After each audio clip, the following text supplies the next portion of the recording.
Paige Whitney, friend of Alex Kogut. Paige and her mom have set up a special fund. Is your goal, I'm assuming, to take this horrible tragedy and turn something constructive, something positive out of all this? Yeah, definitely. We want to kind of bring as much positive light to a horrible, tragic situation as possible.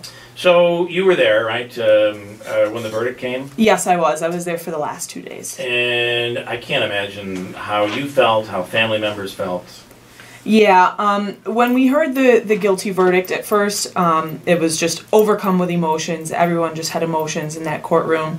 Then on our side, it was a sigh of relief that he was finally going to pay for what he did. Yeah. And then a sense of bittersweet because that doesn't really bring back my friend. You know, he could spend the rest of his life in jail, but that still doesn't bring back Alex.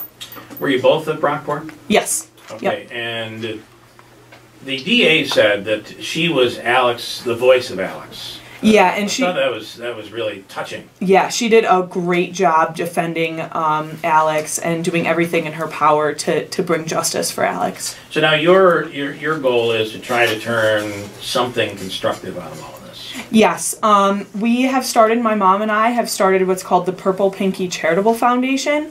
And the mission of that foundation is to just bring knowledge and awareness to domestic violence and to dating violence. A lot of times teenagers and college students think of domestic violence as a man and a woman, a husband and a wife, but it does happen to students, high schoolers, and college students. So that's what the Purple Pinky Charitable Foundation is really pushing for. So what did you have any suspicion? I mean, you were friends with Alex, and you had to know the relationship there.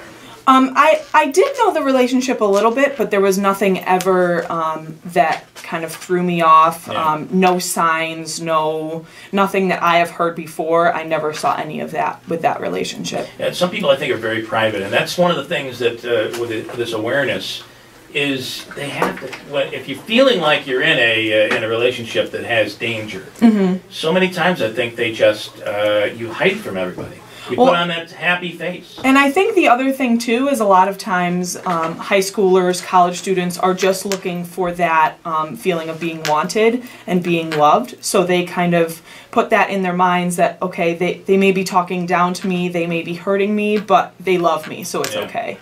You never had any fear in this relationship at all? Never. Not once. And that's when you look at this and they say that it snapped.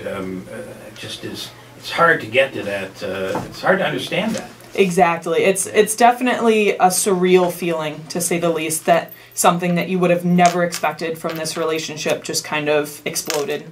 You know, there was a story about, I just have a story today where there was a concert and a girl was being, you know how what do they call that?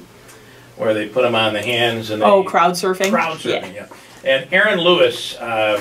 of the group Stained stopped in the middle because apparently this girl was being groped by all of these guys as she's surfing across these hands, and they're reaching in places they shouldn't be reaching. This Aaron Lewis stopped the concert, started screaming at these guys, said the next step was for the people in the crowd to beat these guys up. It's little things like this that I don't think people stop to say, wait a minute, this is not appropriate. We look at it as, well, they're just college kids. This stuff goes on in college. Yeah, and I think that's the kind of stigma and that's the kind of idea that we need to get rid of. Yeah. Hurting someone is not okay. Touching someone where they don't want to be touched is not okay. And I think that's one of the main goals of this foundation. And what do you ask for? What do you, is it money you need? Is it just awareness? I know you have the purple fingernail. Yes. There's two things people can do as far as going towards the Purple Pinky Charitable Foundation. The first one, very simple. We just ask that people paint their pinky fingernails purple. And post a picture of their pinkies on the Facebook page, Purple Pinky Charitable Foundation, right on Facebook.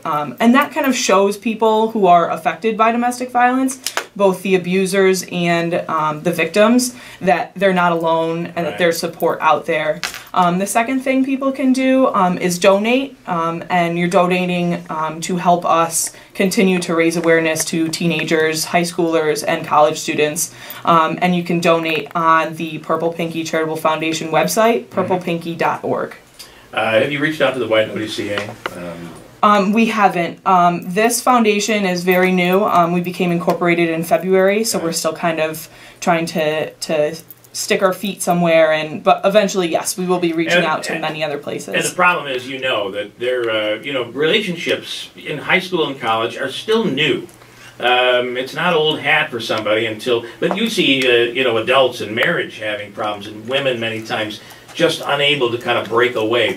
And in its early levels, it's just these kids want to be cared for. Exactly. It's very difficult to walk away, and sometimes very difficult, I imagine, to reach out for help. And I think that's another big problem with dating violence, domestic violence, and younger relationships. A lot of times there's peer influences. You don't want to speak out because that's not my business, and I don't really know them, I guess, and I don't really want to judge them based on their relationship. I don't know.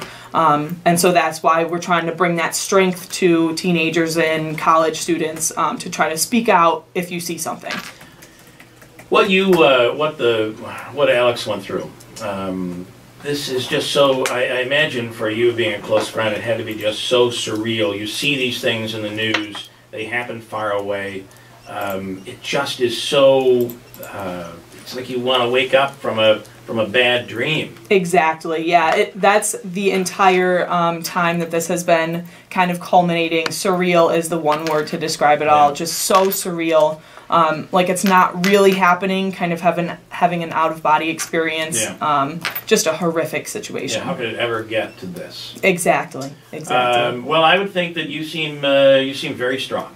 Thank you. Thank you. I would think that Alex would be really proud. Thank you. That's what I'm hoping for. All right, nice job. We appreciate it. Paige Whitney.